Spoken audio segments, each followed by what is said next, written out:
नमस्कार अमरावती. अमरावती जिल्ह्यातून एक धक्कादायक आणि संतापजनक घटना समोर आली आहे.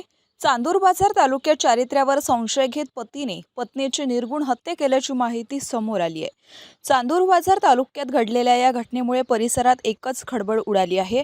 आरोपी पतीने स्टीलच्या कड्याने पत्नीवर प्राणघातक हल्ला करत तिचा जीव घेतल्याचं समोर आलंय. मिळालेल्या माहितीनुसार आरोपी हा पत्नीच्या चारित्र्यावरती सतत संशय घेत होता आणि याच कारणावरून दोघांमध्ये वारंवार वाद सुद्धा होत होते. घटनेच्या दिवशी किरकोळ वाद वाढत गेला आणि संतापाच्या भरात आरोपीने पत्नीवर वार करत गंभीर जखमी केलं, ज्यात महिलेचा जागीच मृत्यू झालाय. घटनेची माहिती मिळताच पोलिसांनी तात्काळ घटनास्थळी धाव घेतली.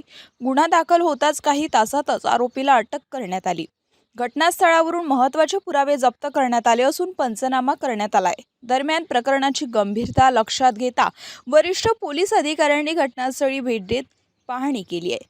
या घटनेमुळे परिसरात भीतीचं वातावरण निर्माण झालं असून पुढील तपास चांदूर बाजार पोलीस सध्या करत आहे. दरम्यान अशा घटनांमुळे समाजात संताप व्यक्त केला जात असून आरोपीवर कठोर कारवाईची मागणी आता केली जात आहे.